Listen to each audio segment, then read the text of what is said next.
All right, well, welcome everybody to this wonderful session that you're going to have on everything you ever wanted to know about being a district governor. We are truly thrilled to be doing this hour with you. Many of us have sat in on this session during our own journey, and for me, I know a number of years ago, it was really inspirational, helped answer a lot of questions that I had, and so we're really hoping that we can do that for you. I did ask you to send me questions ahead of time. So what we're going to do is try to incorporate some of the issues that were raised in your questions when the four of us give our talk. So I'm going to get us started by introducing quickly each of the four past district governors that we have here tonight with us. The first being is Ralph. And Ralph joined Rotary in 1999, and he is with the Rotary Club of Dundas Valley Sunrise and also was in the Rotary Club of Dundas. He served as our governor in 2008-2009, and his theme was making dreams real. Second past governor joining us tonight is Reg Madison. Reg is in the Rotary Club of Brantford. Not Brantford Sunrise, right, Reg? Brantford Sunrise. Sunrise, okay. Excuse me, Brantford Sunrise. And he did not tell me what year he joined Rotary. Yes, I did. I sent you that, and you didn't open your email. I opened it. It didn't. I changed it in the stuff you sent us. Fight with you in front of everybody. So it was 2003 when I joined Rotary, just like you, because I heard you were joining. Yeah. And our theme, let me tell everybody about our theme that year, because it was the best theme Rotary ever had. As a matter of fact, it was so good that the governor that followed me quoted this message that says Rotary making a difference, which is really true and very inspiring. And not only that, her husband, out of that beautiful stainless steel, made the Rotary wheel, and the two messages below, which I'll save for another day. Thank you, Reg. Also joining us would be Ann Birmingham, immediate past district governor, Ann Birmingham, who has been in Rotary for 30 years, and she is a member of the Rotary Club of Hamilton AM. And lastly, myself, Melissa Schrock. I followed our wonderful Governor Reg. I served in 2018-19. I'm sorry, but I think my theme was the best, and it would be the inspiration. I hope what you guys are all catching is they come up with a theme every year, and it's awesome, and it just speaks to our Rotary spirit. Imagine Rotary, our one this year. So again, thank you. In the process, if you come up with a question, would you please type it in the chat? I'm going to have Ann Birmingham watch the chat, so that as we go along, she will nudge me and we will interrupt at the appropriate time to pass your question along. We're going to each talk for about 10 minutes on some different areas of the role of being governor, what it entails. And then at the end, we're hoping to leave about 20 minutes for more questions. And if we've answered all your questions, then I've got a few things of our own that I want to ask some of our past governors that I think you might find interesting. I call it the Sparkles and Sparkles session, where we talk a little bit about some of the highlights and maybe some lowlights of the years that we had and challenges. Because as I told you, we're going to give you the good, the bad, and the ugly. We don't hold anything back, so don't be afraid to ask any questions. We will be very frank in all of our answers. So to start us off right now, I would like to turn this over to past district governor Ralph Montesano. And Ralph, you're going to talk about a little bit of the job description, some highlights, and a little bit about your year. Okay, thank you so much. I prepared a little bit that I just want to give to you. First of all, preparing for being district governor for District 7090 was an awesome experience.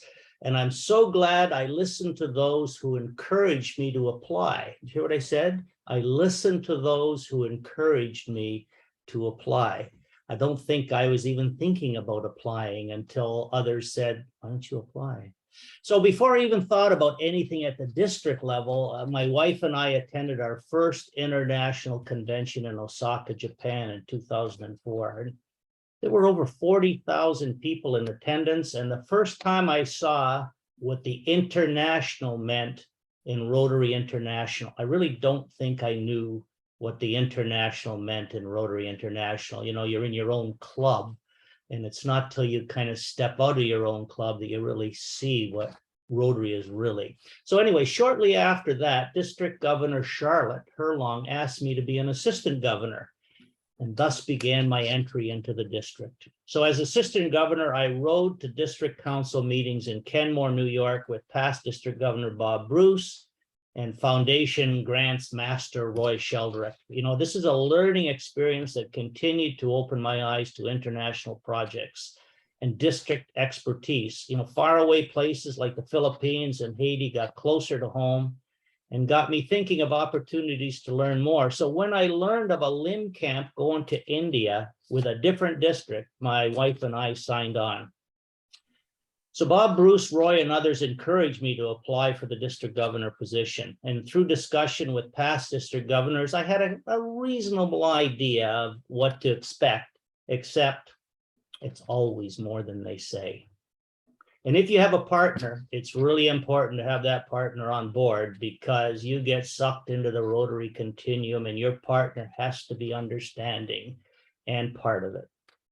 I knew the RI stipend would not cover all my expenses, so expected to spend $3,000 or $4,000 of my own funds to cover things RI or the district would not pay for, like repeat travel to club events. Most times my tickets were covered by the clubs, but not always. So I was supporting my club and sometimes other club events. Now, past District Governor Art Wing took me under his wing and drove me to get my easy pass for travel in New York. That was a good idea.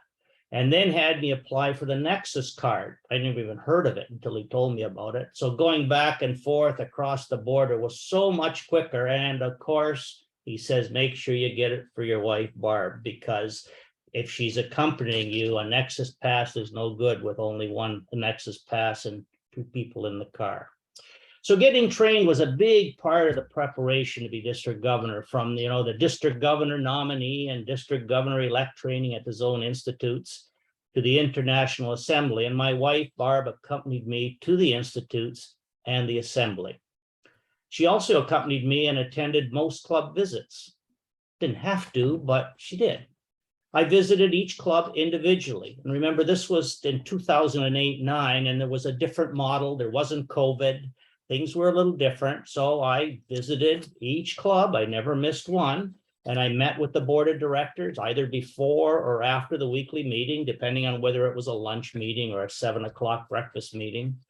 And each day after visiting the clubs, when I got back to my house or back to the hotel room, I had purchased a laptop purposely, and I had kind of a boilerplate template made up. And I gave a 2 or 3 page summary report to the board of directors and the president, or to the president and the board of directors of the club visit, highlighting the things that their club accomplished. So telling the good stuff, but every once in a while I put something in as a suggestion that they might like to consider, where if I saw something that I just needed to tell them about, I told them about it. They didn't always like it, but I told them about it anyway.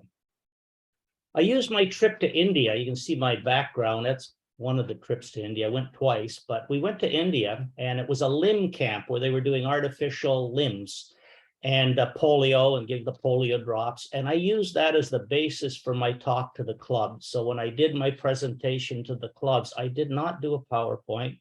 I did not tell them a whole batch about here's my goals and here's everything. I told them mostly about a story.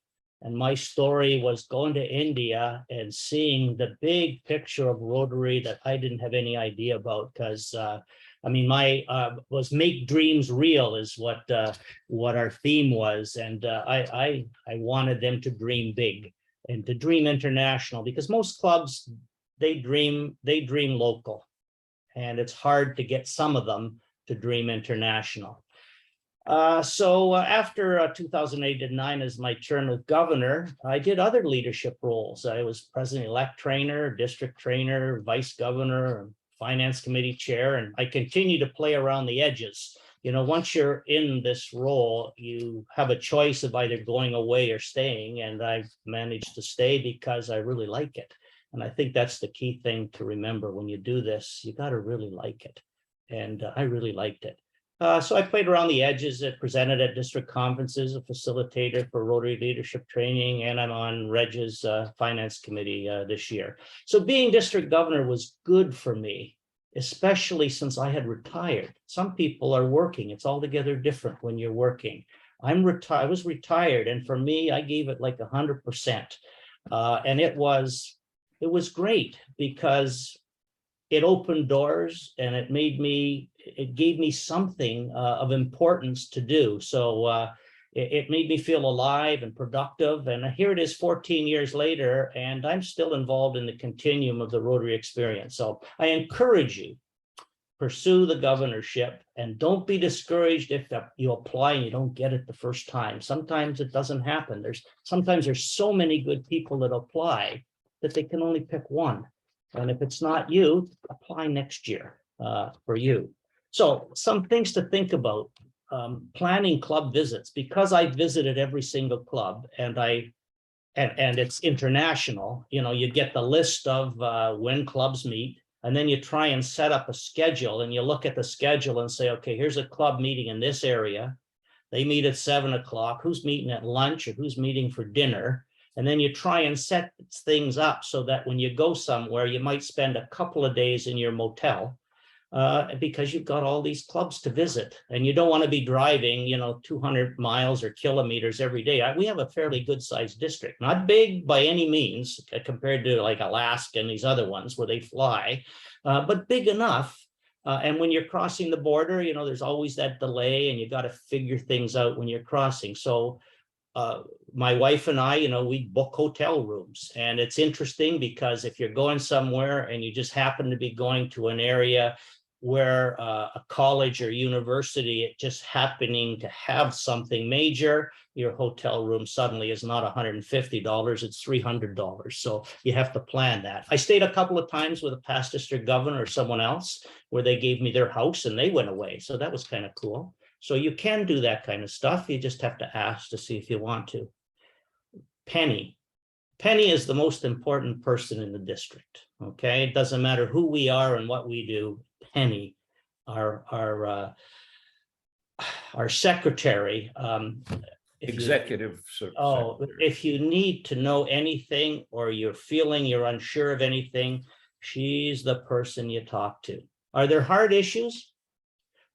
Some of the hard issues I had a couple of clubs where they wanted to fire a member, like the member was toxic. So you get some interesting things you have to deal with, and you have to help them because they expect that you know more than they do. So you have to research, because like I didn't know how you fire somebody and what you do. So you have to research, you have to go online, you have to find what RI tells you can do, and then you help that club make a decision. You don't make it for them. You help them make a decision. And Ralph, is one of those difficult things I was asked to time keep. So I'm just going to say about 30 seconds left. And I'm done. Well, Ralph, thank you very much. That was awesome. And I think you've also kind of opened the door for a few more questions that I'm sure will pop up at the end. But thank you so much for your insight. Next, we're going to go to Reg Madison. As you heard, he is the current chair of our finance committee. And so he can actually give you not only firsthand experience as a governor, but real-time experience of what we on the finance committee go through as well.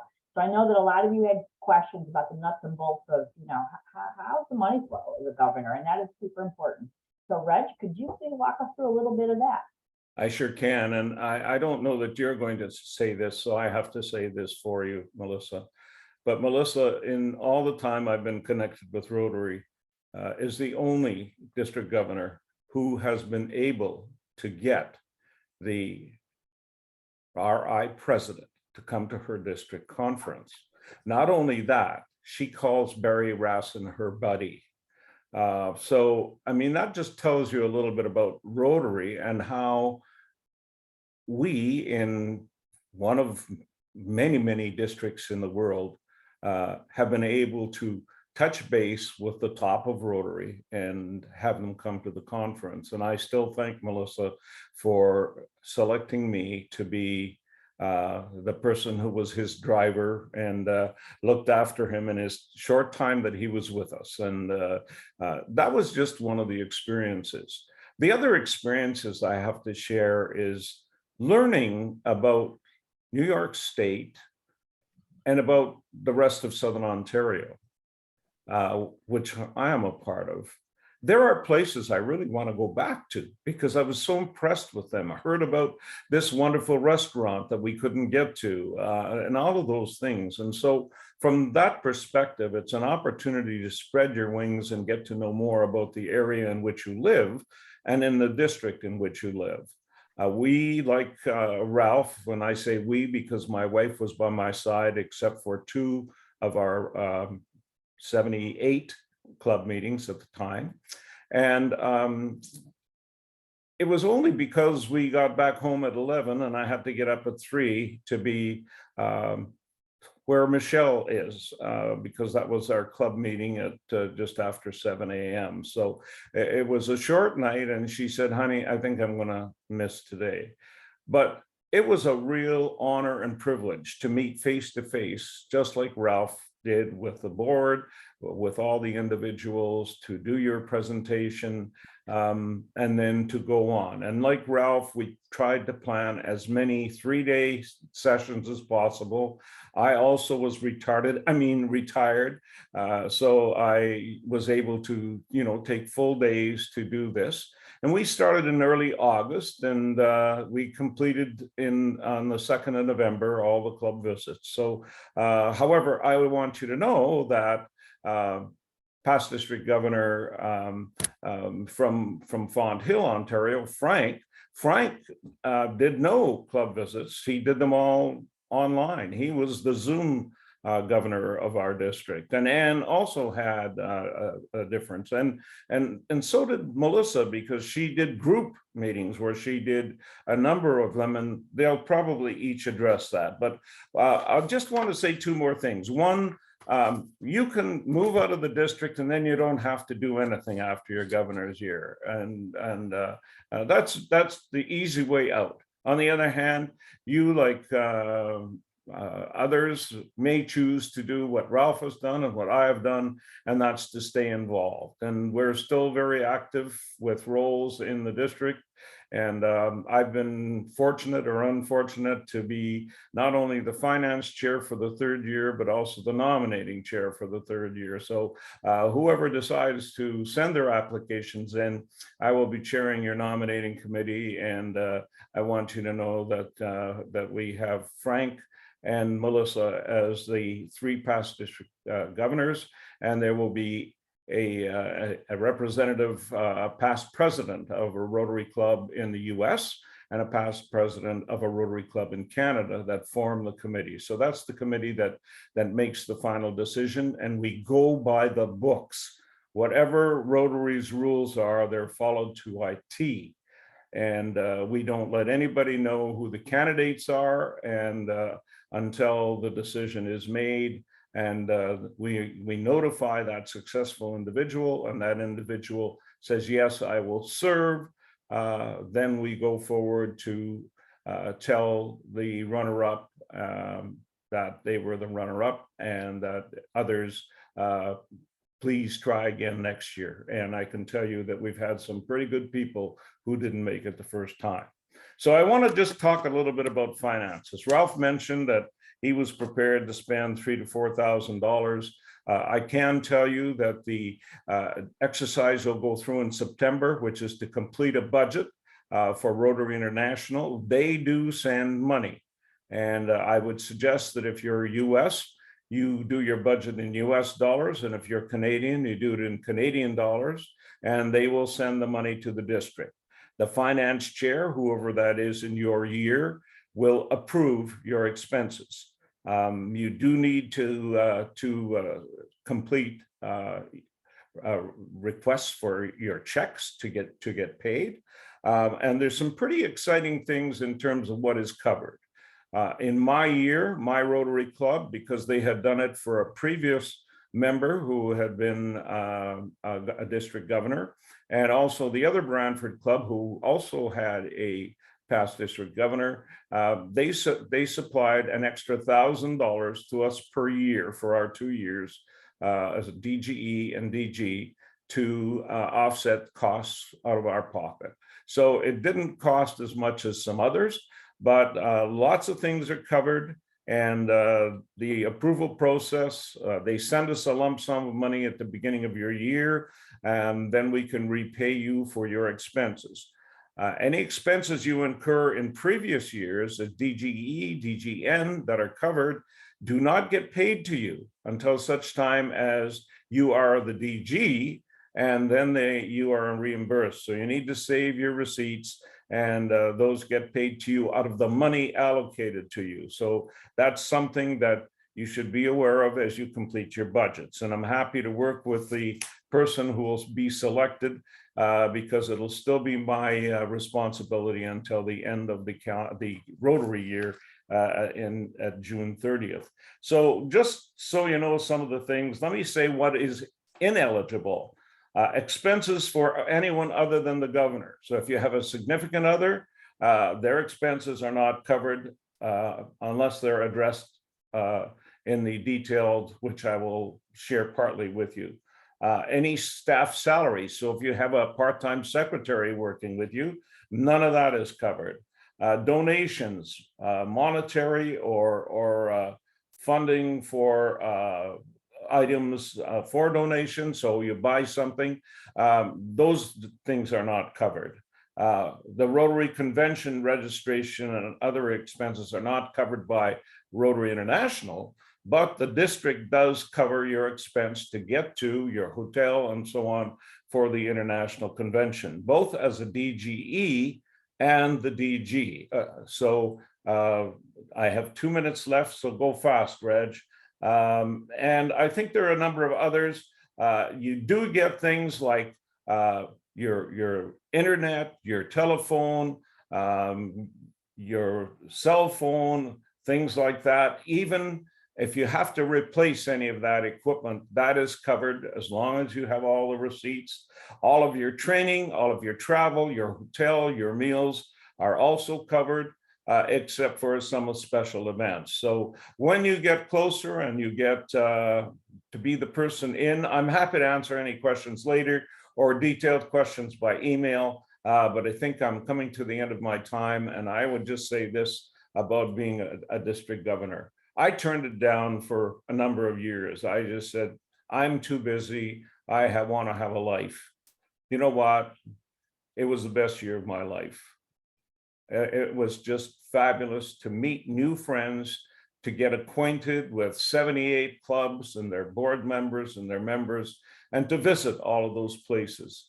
And I heartily encourage each and every one of you to take the opportunity to apply, and hopefully you will be successful and have the kind of experiences that each of us here today have had and have been happy Rotarians going forward. So thank you.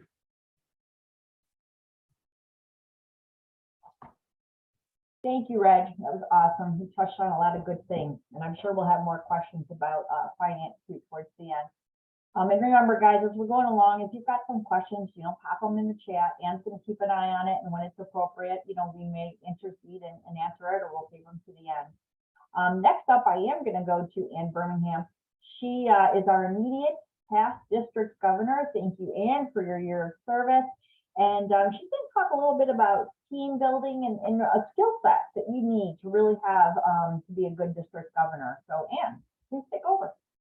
Great. Thanks, Melissa. And thanks for chairing this and organizing this. Yeah, I wanted to talk and I will take a slightly different angle as I might want to do. And so maybe just because of the way that I'm tuned, maybe it was because of COVID, but I think I would have done it anyways. I really took quite a team approach to the role. So I saw it as a little bit less about the individual and more about the district team. And so thinking about how do we advance the work of the district? How do we advance the relevance of the district? How do we ensure that we're doing what is meaningful to clubs and to individual members? And so I really thought about it a lot more as a team and really put a lot of emphasis on making sure we had a good team and that the team was clear on what they needed to do. Now, part of that was out of necessity. I remained full-time working throughout my year, but also part of it was out of my belief that I think at the end of the day, members love the DG visit, etc. But I'm not sure at the end of the day if that's the greatest way that we help move the district forward. It's helpful, it's very meaningful, we create great relationships. So I put a lot of energy into thinking about what we could do as a team to help clubs. So we did a lot of analysis of where clubs were weak and making sure we had strategies, whether it was public image or it was membership or things that could really move things forward. I think also team was a bit of the culture approach. So very high in collaboration. We started having district governor meetings of what we call the chain. We also kind of changed the way that council works so that again could be more collaborative. So a lot more of the emphasis off of the governor coming up with everything and just making sure the team had a play. And so that's certainly something that I started before, or maybe somewhere in my DGE or my DGN life, I actually started a list of all the Rotarians that I met in all the different clubs and what I met them and what they were doing, so that I had a fairly deep grouping that I could go to any club and I could think, okay, who do I know there? And either to ask them to do something or ask them who else there would be. And that proved to be really helpful. It was like my own special LinkedIn for Rotary. One of the other things that whether we had COVID or not, I actually had planned to do most of my club meetings online and to do them as joint meetings. And some of you know that's what I did do. So I looked at what clubs met at Tuesday at noon, invited all of them to an online meeting of Tuesday at noon. And so they got to learn more about each other. And again, I said I wasn't the speaker. It was a little bit more for them to ask and draw on people from other clubs, because a lot of them hadn't ever met Rotarians outside of their own club, let alone the international, as Ralph spoke of. And so I sort of overall thought about the time that I had to dedicate to Rotary and where would I put the energy in terms of driving committees forward, in terms of helping various teams, in terms of responding to clubs. Certainly leaned hard on the assistant governors who do a lot of that in problem solving. So probably worked more to try and power them to problem solve than always having to put myself forward. That doesn't mean I didn't have some ugly issues like Ralph and Reg noted, with difficulties in clubs and so forth that I had to deal with. That certainly happened. But I think overall, kids set some priorities and it was doable to do it and work full time. I did take a different approach. My husband also works full time. And so we had agreed that what would be better is I'll go and do Rotary and he can do some of the other things at home. And so that also worked well. But I did set aside, I had this many hours, so what were the best use of my time? So I had to do it in a different way than Ralph and Reg, and had to really focus on that. I hope that people didn't feel that I wasn't able to be attentive because I was working full time. I may have disappointed people because I wasn't always able to respond to an email that day or the next day, but I tried my hardest to sort of see what was the priorities and what could wait till maybe the weekend. So I usually dedicated a good day on the weekend for all the Rotary stuff that came through, but it worked, and it certainly was a very enjoyable experience, and certainly one I'm happy to recommend to others. And maybe just wrapping up and talking about the finances. So obviously not having quite so many club visits, I didn't have as much mileage, etc. But the stipend that Reg was referring is quite generous. And so I wouldn't say that I found it to be an incredible fiscal hardship, either being governor. A lot of the things were kind of pleasant surprise that they were covered, like internet and other things like that. So So I'll leave it there, and in terms of happy to take other questions as we come along. Yeah, thanks so much for that. You did a great job. All right, so now we're on to me, and I wanted to talk about the true time involved. I almost kind of feel like I'm at the good, the bad, the ugly. Like, okay, here comes Melissa. She's going to be the heavy. And I don't mean for it to come across that way. I really feel like everything that has been shared so far is spot on, and it's true and it's authentic. And I want to talk about the real cost involved. And like Ann, I also worked full time, and I was a caregiver for my grandmother who still lived at home with me at the time. And I had 2 kids in high school. So for me, it was a huge challenge. And my husband and I own a manufacturing company, and we were both hands-on day to day. So it was really, really stressful. I would say my day started at 5 a.m. and probably ended about 11 p.m. or midnight. My husband could not always accompany me. More often than not, he could not accompany me. So that was me driving myself back and forth. And those get to be some long days. And, you know, the governors have also touched on some ugly issues that come up. So they are, and it's crazy. And we can kind of, you know, give you our own personal experiences of some crazy stuff that comes up that you think, hello, am I in Rotary? What's going on here? And it's draining. But I want to balance that out by saying it is also the most exhilarating experience you can have when you are a governor. And it's really up to you to make this experience as fulfilling or not as you want. So my approach, I'm a business owner, as probably many of you are, or you know, you're a high-level business executive. I look at everything as a business. How would I run my business? And that's kind of how I looked at my Rotary journey with being a governor. Once I was nominated, I jumped right in, because my goal when I became governor was to hit the ground running. I did not want to spend my time getting to know my club and the members and what they're all about. So I spent the 2.5 years leading up to being a governor, learning all that. So I started going to club visits as a DGN, as a nominee designate probably. Started sitting in on all the meetings of the different committees, getting to know who the leadership team was, making sure that I understood all of the different areas of service and what we're really doing in them, and what the role at the district level is for the club. And that takes a lot of time. And past district governor Marley, God bless her soul, she would say to me, Melissa, did you do your Rotary online? They've got classes. Did you do your classes yet? And I'd say, yeah, I'm working on it, Marley. And she'd say, how far along are you? I'd say, I'm working on it, Marley.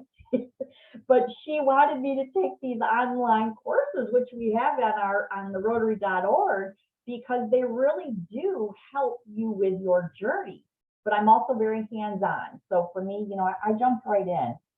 And so it's really up to you how fulfilling you want your year to be. If you want it to be the best experience you can ever imagine, like Reg mentioned, start the minute you are nominated. But you've got to have that family support. That is critical. Even though I sat down, talked as a family with my 2 daughters and my husband and my grandmother about wanting to do this and the time commitment, it was more than anybody could have counseled you for. It really can be in your face, 4 meetings a day, 4 or 5 days in a row, and you feel like you want to collapse. And then you go to an event or you attend a meeting where you are dragging and your Rotary well is empty, and you show up and there's 8 people at the table and you're thinking, oh my God, I have been driving for 12 hours today to come to a meeting with 8 people here. Are you kidding me? You walk away from that experience so humbled by the work that club is doing, and ashamed of yourself for feeling like, oh my God, how did I mock these people? I'm in a club of 32 and they're dancing circles around us and there's 8 of them. I mean, that is how this Rotary journey goes. And I can't say enough about it, but I don't want to lie, guys. It's a lot of work, but anything that's worth anything is a lot of work. The friendships you make, the connections you make, they are lifelong. And Reg, thank you for bringing up my buddy Barry. Do you want to see a fangirl right here? Oh my God. First of all, the RI president, Barry Rasmussen, came to my conference, okay? He made me cry. But not only that, I went to an event a few months later. I think, Reg, you were with me, and we were sitting around, and he remembered me. Like, he called me out in the crowd. I'm like, oh, that's my buddy Barry. He remembers me. But it's so incredible. When you go to the Rotary training that they provide, or you're at some of the zone conferences, I can remember sitting in one of the hotels, drinking my coffee, waiting for the Rotary rock stars to walk by. There goes the president. There goes half of the RI board of directors. There goes Valerie Wafer. Oh my God, there's Drew Kessler. It's like, oh my gosh. And I've kind of made it my personal mission to have selfies with past RI presidents. And I must say, I have quite a collection going. People you guys have never probably even known, but I've met them, and it's like, oh, that's me and John Germ. We were in an airport. I walked up to this guy, I'm like, I know who you are. And he's like, you're a crazy nut. I'm like, no, I'm a governor in training, and you're the president right now. Oh my God, can I have a picture?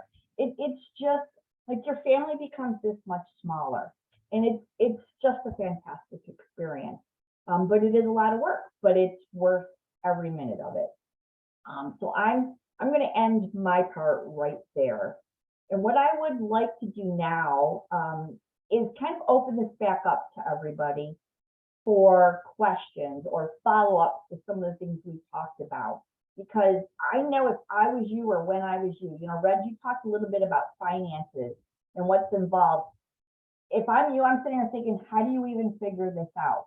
And we can kind of give you a little bit about that. It really involves a chart and putting a bunch of data into it that literally probably never comes true, but it is what it is. So I'm going to leave that cliffhanger there, open this back up, and I would love to know who has a question for us. What didn't we cover? What's on your mind? What can we expound on? And who will go first? Anybody? Aaron, please. So Reg touched on this a little bit. One of my mentors has advised asking my club to budget some money for the DG year. And I was just wondering, how common is that for clubs to budget $1,000 for your DG year or a little bit more? Aaron, I don't know the answer to that. I can tell you the two Brantford clubs do it. Here's a further update to that. Many of our clubs in the district pay for the incoming president to go to the Rotary International Convention each year, regardless of whether it's in the Far East or whether it's in Canada or the US. And many clubs do nothing. So it's that much of a variance. So I think you need to make sure that once you are successful in the process, you go to your club and say, look, there's a lot of clubs that do that. Can you discuss this at the board and see if you can make an allocation for me? And did you have a comment? What did your club do? No, I didn't know of it. I didn't ask of it. My club did give a gift in honor of me being a DG, like something in the community afterwards. So I know they contributed some of that, but I didn't ask, and it wasn't really an issue from a financial point of view.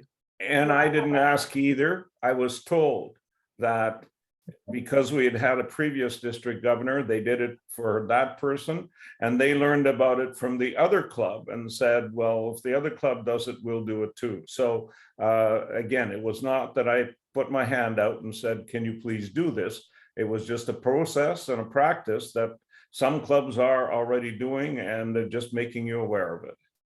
Ralph, what was your experience? Did your club My club did not give anything, but I had a member of the club write out a check for $500 and give it to me and said, this will help with your travel when you have to drive all over the place. And he just gave me a check for $500. And I went, wow. And I remember it still. It's been 14 years and I remember who did it. My club did nothing. And I just want to share a little bit about my club's perspective. And I don't know if other clubs feel this way or if it's common. My club's attitude was, well, we didn't ask for you to be governor. This was a choice you made. So they also were kind of in their own little world. So the history is the way it's always been done is the club of the governor always, would host a portion of the district conference and would do all these things. And my club was like, oh, district conference, you're the host? Yeah, well, we're actually having a fundraiser that weekend, so none of us are going to be there. So I was like devastated because my club really was in their own world. It's like, oh, Melissa, have a good time. Like, check in with us and let us know what's going on. But like us show up for you, that's just not in our DNA. So, Aaron, I think bring it to your board and see what they say, but don't be heartbroken if they don't. It doesn't mean they don't love you. It just seems like they don't even think in that realm. So we've got a question from Robert. Okay, Robert, what? Yeah, thank you. Does the DG get involved with the policies of the different clubs? Ann, you want to take that? Sure. One of the things that we do, for example, we created a governance committee last year.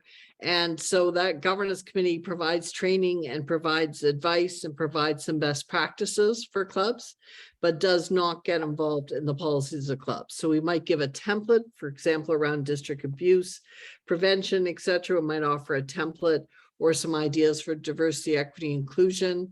We can educate people on why you might do it, but we do not get involved in the policies or bylaws. And yet people will try it. So I had one club tell me that they were having a conflict and they said I was can't remember who it was, but by defunct, I was in charge of their bylaws and their club policies. And I made it clear I was here to support, but a club is an independent entity. Robert, I'd just add to that the Rotary International has club bylaws, which clubs are to abide by. But again, there are no Rotary police, so many clubs don't even know they exist. Liz, Thank you. Hand up. Thanks very much, Melissa, and thank you to all the past district governors who've given us their perspectives. That's really, really helpful.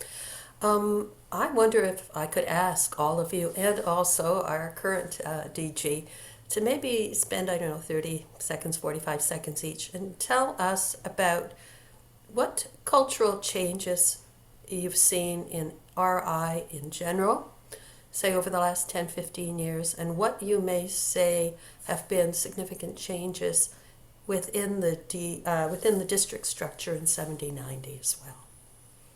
I'll leave it up to you, Melissa, to sort of work that question through the group. Lisa, we're going to start with you, the most recent. Sorry, did you say me? Yes, I did. I'm sorry, for some reason there is So I think what I'd like to say is that ICRI, we are all part of a family in Rotary, that continuum, not as much about clubs, seeing ourselves and living our life in Rotary. We're a member of Rotary International. And I know our job as district governors is to help the clubs be the best that they can be and inspire them. I take it further. I say, help members be the best they can be and inspire them, and to be connected with the family. And that's for the future of Rotary, is to be really connected with multi-generation, starting from very early programs within Rotary, Early Act, Interact, Rotaract, and to be mentoring volunteerism as a culture within Rotary, that's what we do. I think that's what I wanted to say right now. Thank you. And I'm just so appreciative that we're able to have this event. Thanks, Lisa. Ralph, I want to jump to you next because it's been 13 years since you were governor, and I really hope that you have seen some change since your time. What would you say? I think the biggest change is the attendance. I mean, when I was governor, if you missed 3 meetings, I mean, you got the boot. I mean, now we've got members, I don't know about your club, but I got members in my club that haven't been to a meeting in a long, long time. They do support, they do financially support, they come out once in a while to do some sweat equity. But back, I can remember going to clubs and actually telling them to clean house. There were 3 or 4 clubs I went to that had like 80 members. And when I went there were 20 that showed up, and I talked to the president and the club, and it was like, well, that's really the other, there's about 10 of them here. They pay every year, but they've never shown up. I says, well, cut them out. It's time they went home. And they did. Of course, now if I did that, I would stake my hands because they're looking like crazy to get members. But I said, why are they in the club if they're not doing anything? Because it's almost toxic, because I know in my club, there are members who say, I haven't seen so-and-so in so long. Why is he or she still a member? So you have to be careful with that.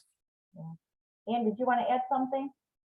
Yeah, I would say that, so I contacted Valerie Wafer before I was willing to put my head in, who at that time was on our international board as our director. And I asked her, I said, is it possible for younger governors? Is it possible to be a working governor? Is it possible to be whatever?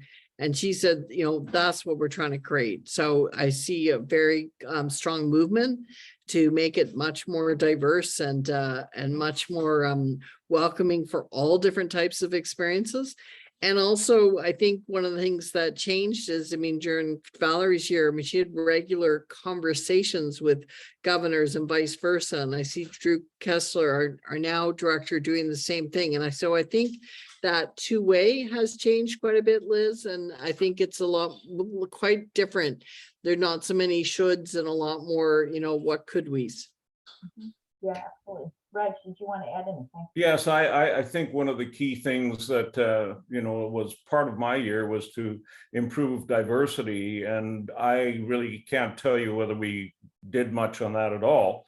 But certainly diversity, equity, and inclusion is a very big part of where Rotary wants to go into the future. And the fact that this year, for the first time since Rotary said, Rotary didn't say it, Supreme Court of the United States said, you have to let women into Rotary. We have a female Rotarian international president.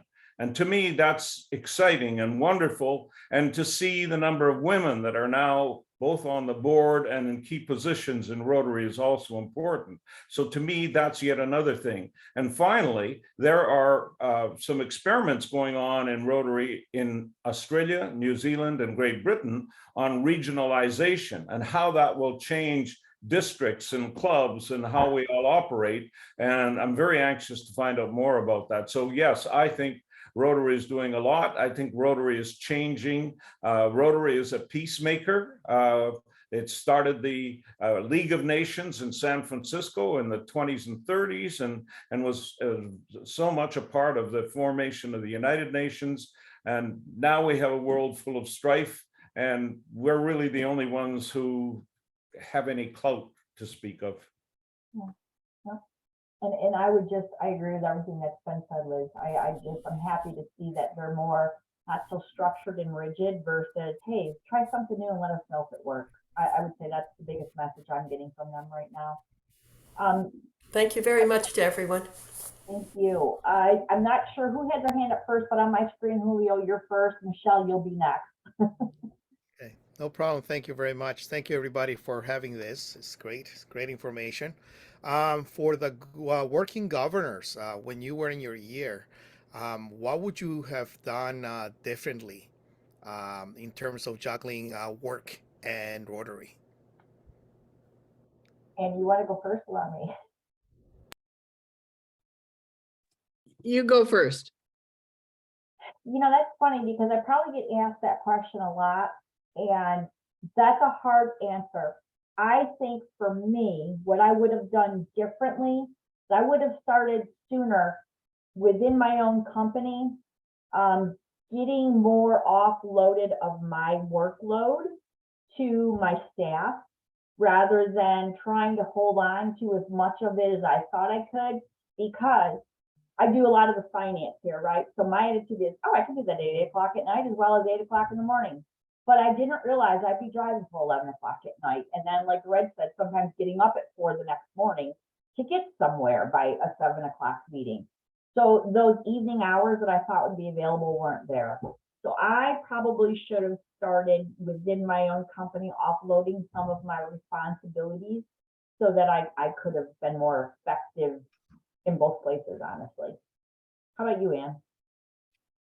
Actually, just before Ann talks, I remember Dick Earn having an issue with his company. They were giving him a hard time, and it's very stressful. His company, because he was doing stuff for Rotary that he had to do and wanted to do, and he wasn't getting some of the stuff I guess he was getting paid to do for his company, and it was getting behind. And I remember him talking about it.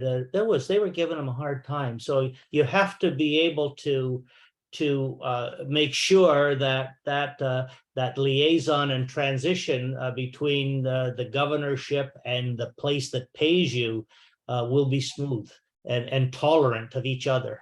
Sorry to cut you off, Ann, but I wanted to. Thank you for that. So my answer might be a little bit different. I'm not sure, do a lot different. I didn't put a whole lot of load on my business partner. We worked pretty well the way that we normally work. He went golfing a little, feeling a little less guilty because he figured that he could add up how many hours did Rotary, and it kind of equaled out. So I know he got more golf in thanks to me doing more Rotary.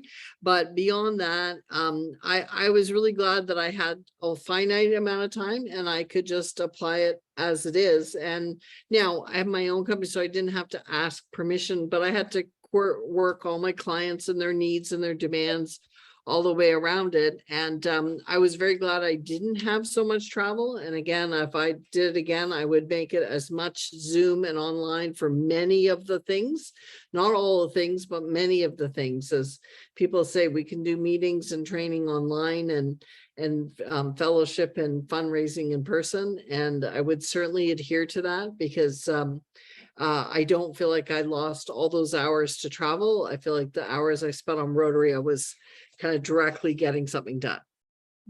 Good point. Good point. Michelle. So one of my things, even being as a immediate past assistant governor, is that my mentality and my mindset is we're always learning, we're always growing, and most importantly, we're always capable of doing more and doing better and rising, hitting those goals and knocking them out of the ballpark.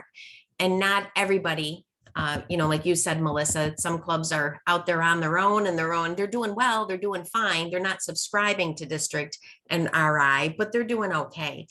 So at the end of the day, if you've had some real disappointments in, not bringing somebody to the table or getting that energy into clubs that you visit, and you, at the end of the day, how do you not think about it all night and wake up the next morning and have that be the first thing you think of? Oh, who wants to take this one? I got a whole plethora of stuff on the tip of my tongue. Red, do you want to start with that one? Yeah, great.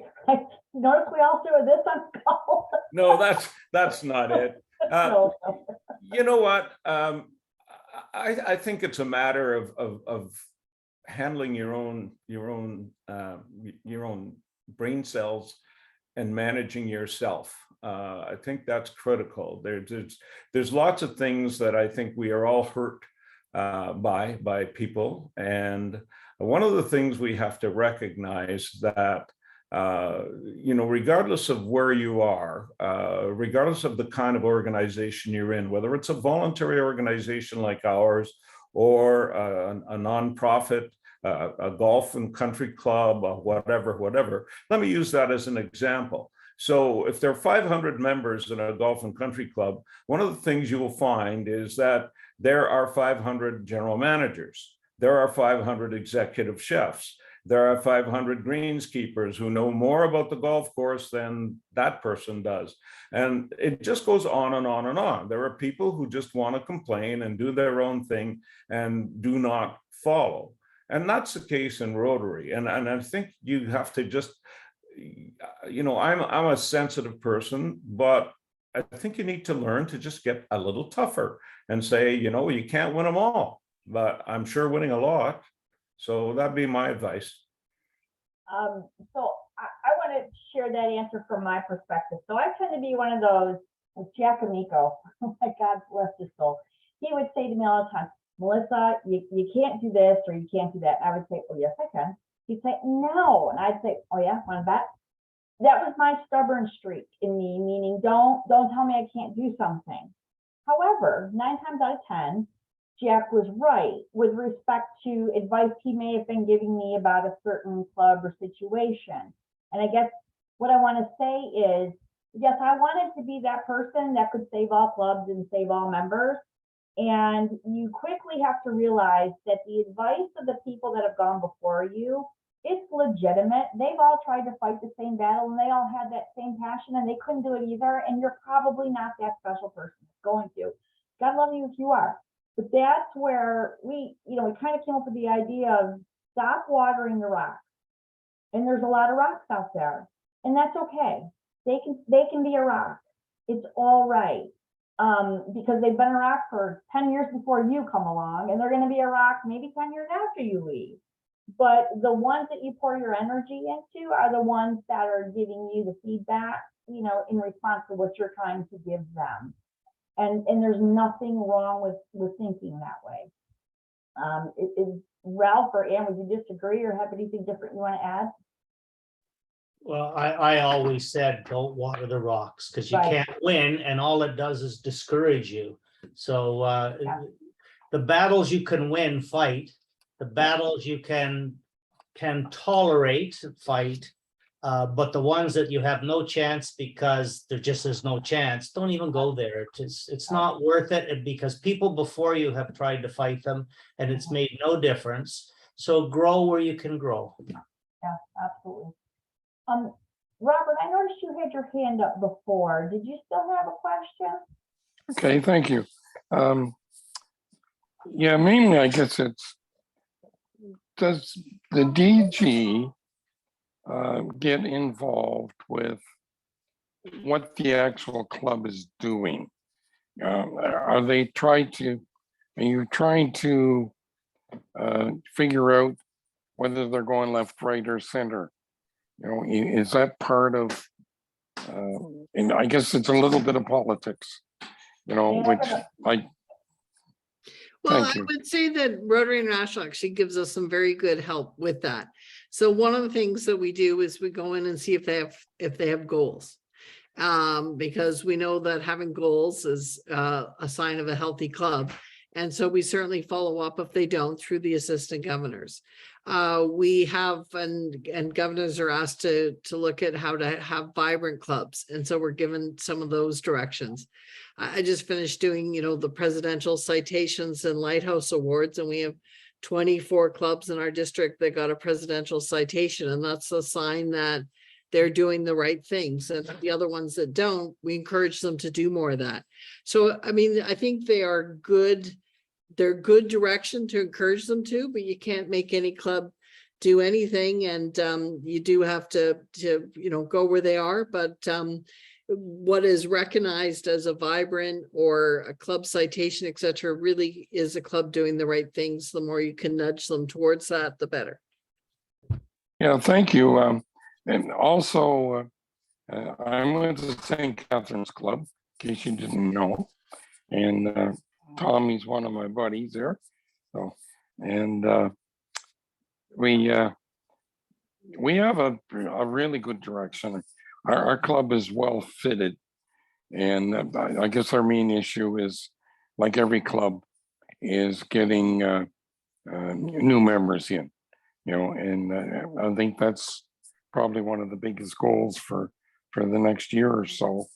And of course, Rotary is certainly helping there. So anyway, thank you. Ralph, I see you with a comment.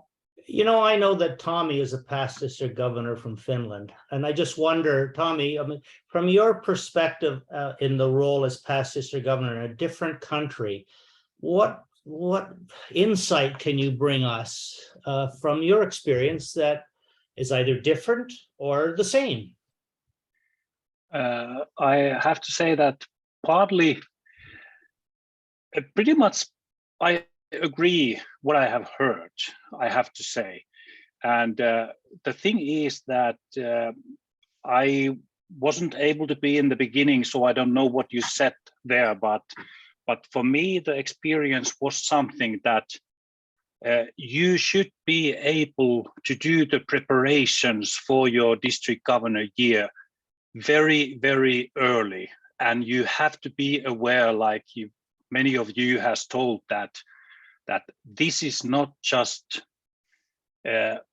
the governor's year, it's the families and the club's year as well, because they are so much involved that you can't even imagine how much they are involved. And if you like to survey well, so you do them committed to the year of district governor. So, I also heard somebody saying that, probably it was Melissa saying that she didn't like allocate things to enough for the other people. So that was pretty much the biggest mistake I did also, because I thought I might be able to do this and that myself. And then I realized when the train started from the station, so it really went fast and you didn't really have time to do anything except that what you had planned. And my district used to be similar than this district is. So I had 20 Rotary Club in Estonia, and then I had 55 in southern part of Finland, so which made 75 clubs. And my year was half of COVID and half of normal work.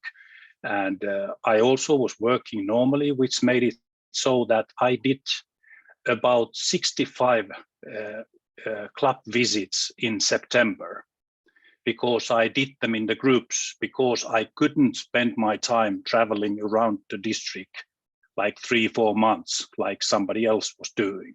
So the thing is that if you plan to do that way, you can do that. But if you plan to do every single club, so you can do that as well. But you have to know that before you do the budgets, because otherwise you are not able to do that. So that's pretty much probably, or hopefully answering your question, Ralph, or. Thank you. Thank you. So before we continue, I just want to note that it is after 6, and I know I'm respectful of people's time. So if you need to click off, great. If you still have more questions, whoever the governor team is willing to sit and take more questions. I mean, I am, because I feel this is super important. And you know me, I'm very transparent. I'm happy to really tell you anything you really want to know. So does anybody else have any more questions? And if you need to leave, feel free to leave. But I just want to make sure we've addressed everything. Aaron. So I do have a question. I was kind of curious from the DGs who've gone to clubs, how ready do you feel the district is for a person of a diverse class, like a gay district governor? Because I know ministers in the 80s who were female who would deliver communion, and men would literally drive their fingernails into their hands during communion because they didn't accept them. So I know that discrimination is out there in some other areas. I'm just wondering with Rotary, how comfortable do you feel clubs are open to having an LGBTQ member as a DG visiting their clubs? I'm actually going to turn that to Lisa first, because I know that this is an area, diversity, equity, inclusion, that is very near and dear to your heart. So I'm going to let you take that first. Well, thank you. Yeah, we all embrace everyone in Rotary. That's just what I want to say. And we all step up, and we all serve in leadership in many different roles. And Rotary International, the words that we keep hearing is to be brave and intentional in choices for leaders within our district roles that represent everyone who will come into the family of Rotary. Anne, Ralph, Reg, any of you want to address that? I don't think it would be an issue, Aaron. No, a Rotarian is a Rotarian, bottom line. My attitude is be a good human, period. I think that that's all that Rotary needs to worry about. We just need to be good humans, and we need to service above self and follow that 4-way test, Aaron. And I would stand behind you and back you if anybody ever tried to do anything different. Honestly, I don't think there's a person on this call that wouldn't. Great, I appreciate that. Thank you, guys. Juliet, I'm going to put you on the spot. Yes, I am. So you're a DG this year. So I don't know if you went through anything like this leading up to it. You've certainly got some counseling before. Few months into it, is there anything you wish you would have known, or any tips or pointers we've mentioned today that you're like, wow, that's like spot on, or anything we missed that we should be letting this group know? Well, last year I was very intensive with reaching out to every past district governor to have a one-on-one conversation, and along the way to get some sort of pearls of wisdom from them. But I see the value of having all of you on the screen together, sort of feeding off of one another, to the point where I think, you know, I think it's important for my DGE, my DGN, and then we're going to have a DGN designate to come in the new year to hear all this early on. What I continue to find challenging is having a very busy full-time job and trying to juggle the responsibilities of Rotary and feel like I'm adequate. You know, I'm 3 months into the role.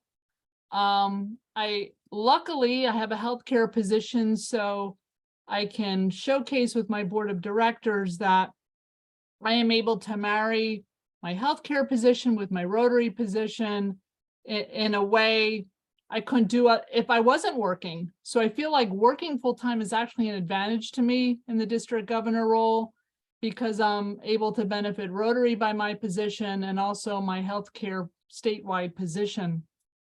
But I think feeling like a team early on is so important. And to be quite honest, there's no district people from my district on this screen. I didn't feel that way. And I still feel like, and I think COVID had a piece of this, where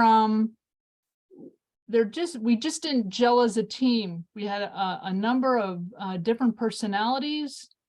I think our district became disconnected during the pandemic. There were some older leaders who didn't like Zoom, who couldn't relate to Zoom, who couldn't connect in that way, and just sort of fell away. Mm-hmm. And so this kind of forum, I think, is, wow, I mean, it's really important. I want to give this value to my DGE and others behind me. The idea of mentoring the people to come and starting early, really important.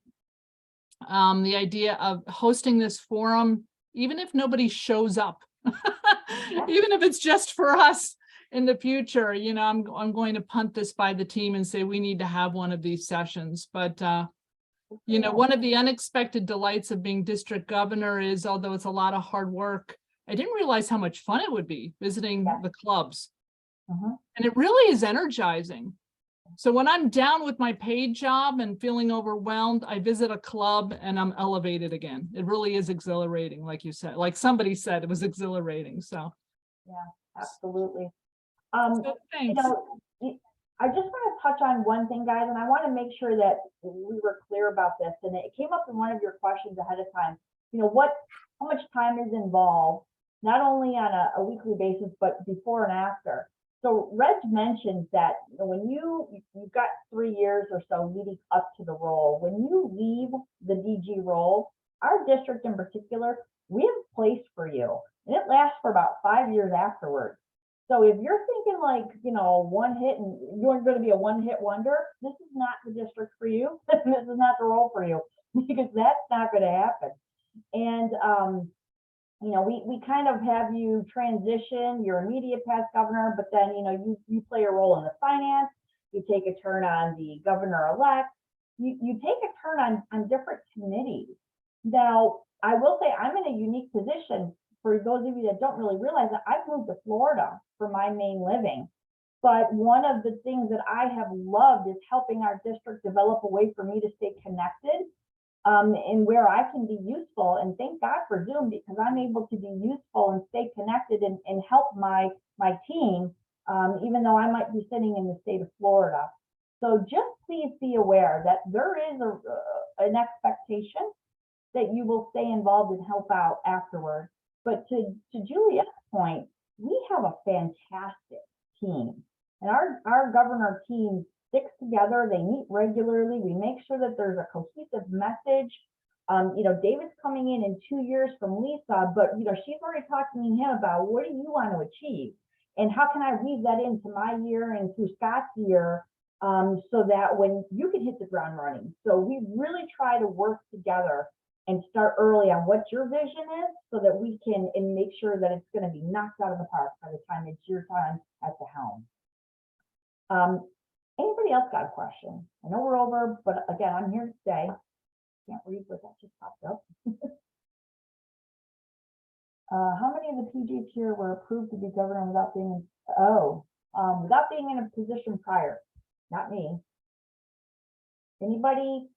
So I don't know who brought this up. Julia. Okay. Excellent question. And I did want to bring that up. You could probably be elected governor without having held any positions prior other than club president. But honestly, why would you want to? And I'll tell you why I say that.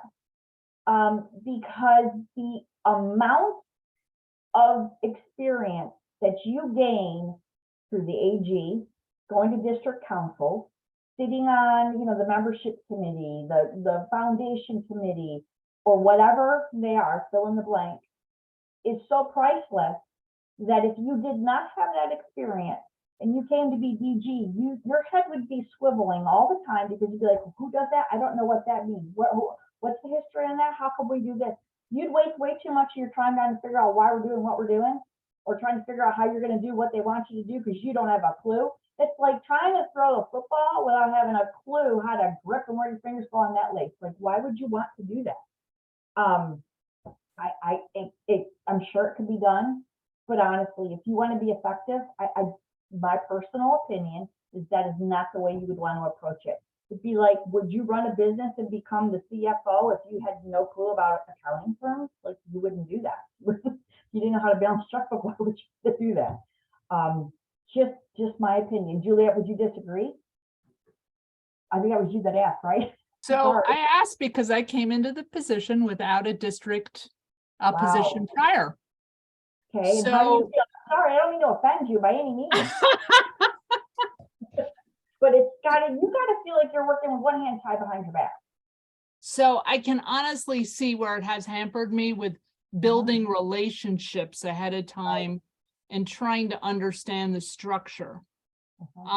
I feel like it has given me a set of eyes where I'm seeing things in a new way that other people aren't seeing because they've been indoctrinated into the culture and I'm not. So I'm bringing up things that are sort of rattling cages. Why are we doing it this way?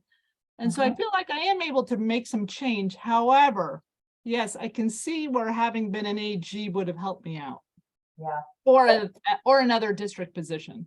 Yeah. In relationship, I think was the key there. Liz, I see you have a question. I'm sorry. Oh, Reg, I'll come back to you. No, if Reg wishes to speak first, I can speak after he does. Reg, I'm sorry, go ahead. I was just going to put my 2 cents in on this subject and a little other. I think having chaired the nominating committee for the last 2 years, that one of the things the committee members look at is exactly this question, is what do you bring to the table? And obviously in our district, now that we're incorporated, you're going to be chair of the board that runs our district. And this is a fairly large district. We're shrinking like everybody else in North America, but you're going to be chair of the board. And if you've never been to a district council meeting, how the hell are you going to run a board? So I'm just saying how the people in the past have felt about this issue, about having a district governor a few years from now. So I think that's important. And so I just wanted to say that. And I think the other thing that I wanted to also add is, I think whenever this successful individual from this group, or if there are others who join in and are more talented and deserve the opportunity, I think that person should latch on to a mentor. And I would suggest that a good mentor would be someone who has recently been a past governor and that shares similar views to which you do.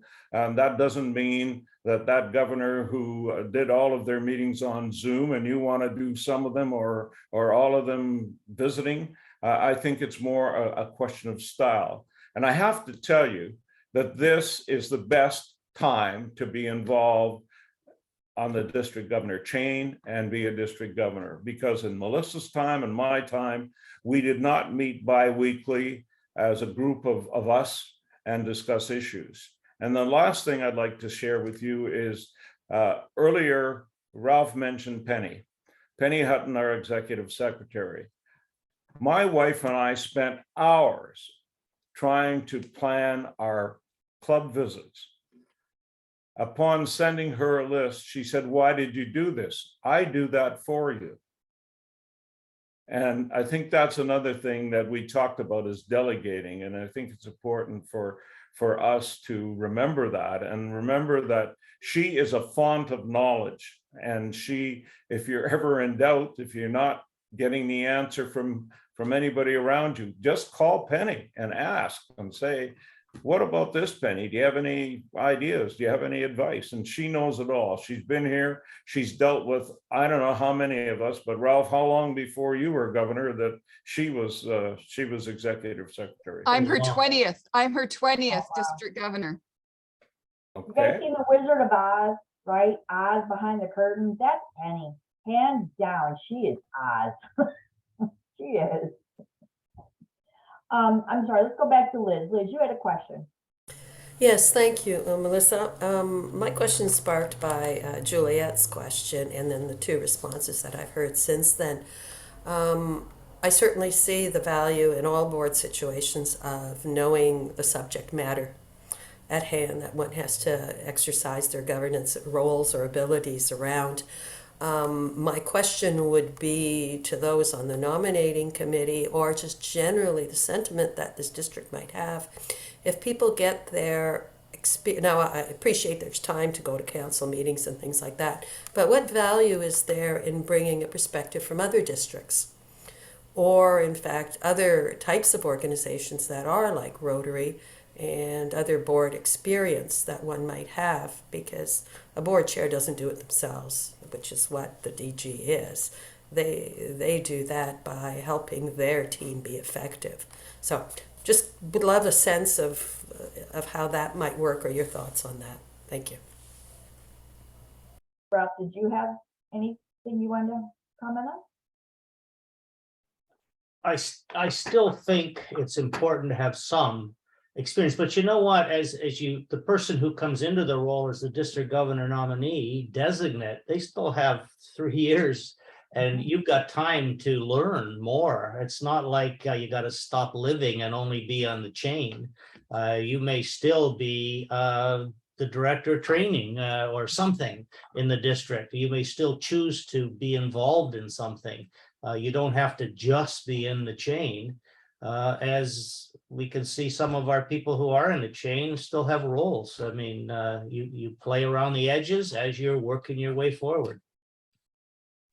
The mandate that the nominating committee has is to select the best possible individual to be the district governor. And that takes into consideration all of the things. It takes into consideration your total background in membership in or other organizations, your work, all of those things, and it's the best individual that is selected. Mm-hmm.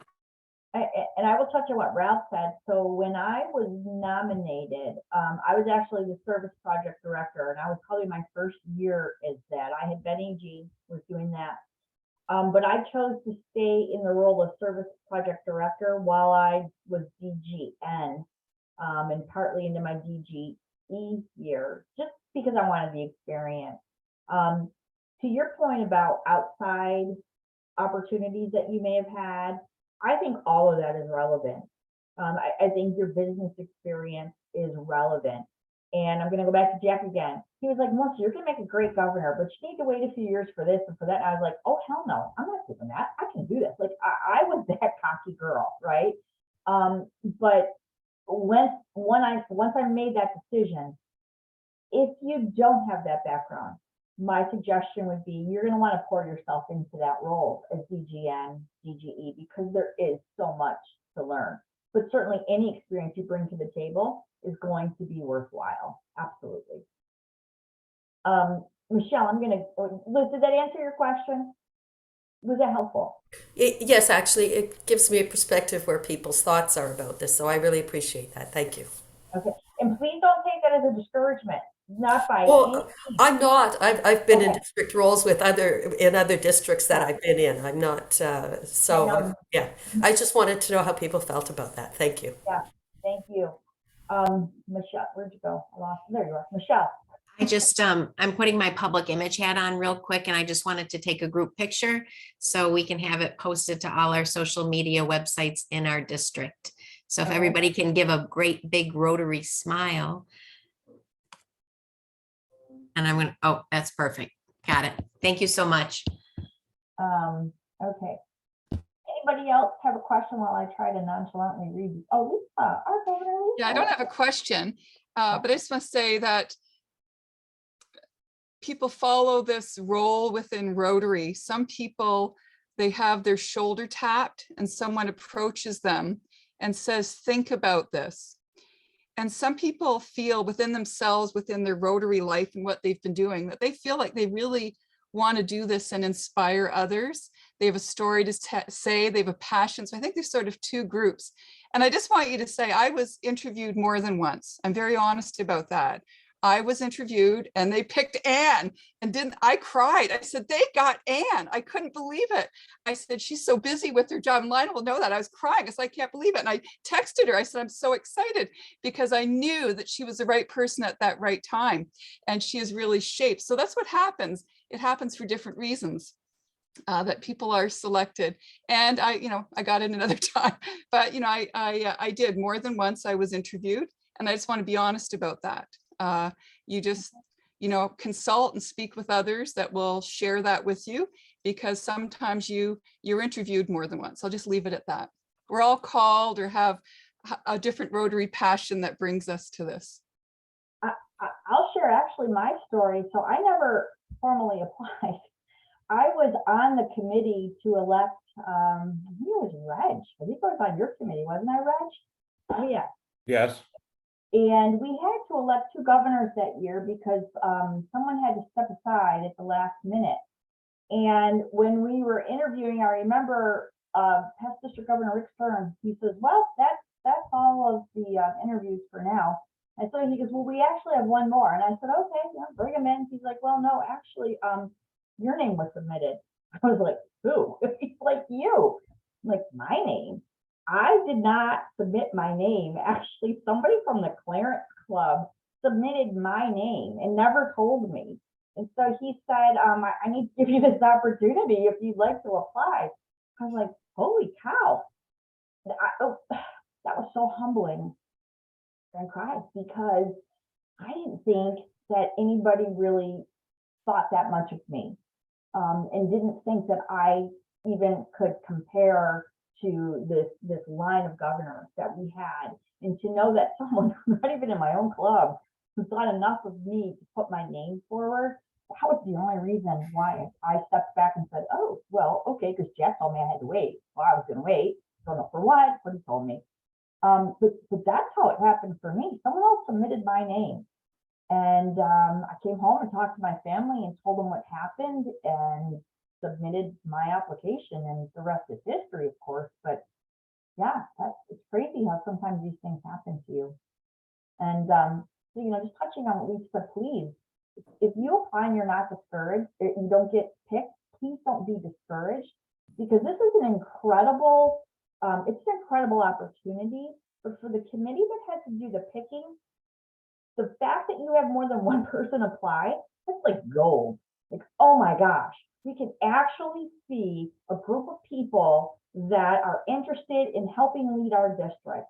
And it allows the committee an opportunity to say, you know what, these people, so and so and so, they're going to be great, but we need to mix around the order because this one needs a little bit more experience. This one's position employees right now, and let's help build that team. And when we have the the ability to have 4, 5, 6 people in front of us that we get to pick from, you guys are helping the district in the long run by allowing whomever is on the team to shape the leadership team moving forward. So please don't be discouraged if you don't get chosen, because we'll probably tap you and go, just apply again, because there's a greater picture here. And it's really for the greater good of Rotary. So that's my soapbox. I'm sorry, I'll get off that now. Any other questions? I know we're coming on to 6:30, and I'm so happy y'all stayed on.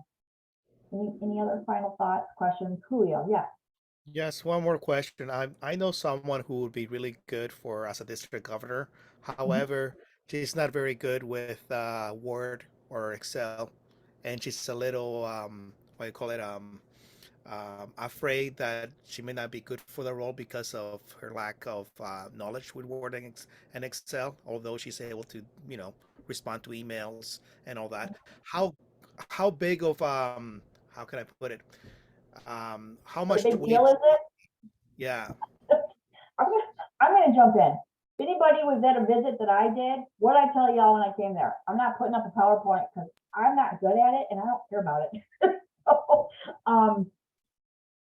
honestly, yeah, like you gotta have a skill set, but if she's got someone that's willing to help her, I think that on the list of all the things that we want you to be good at, yes, it'd be nice.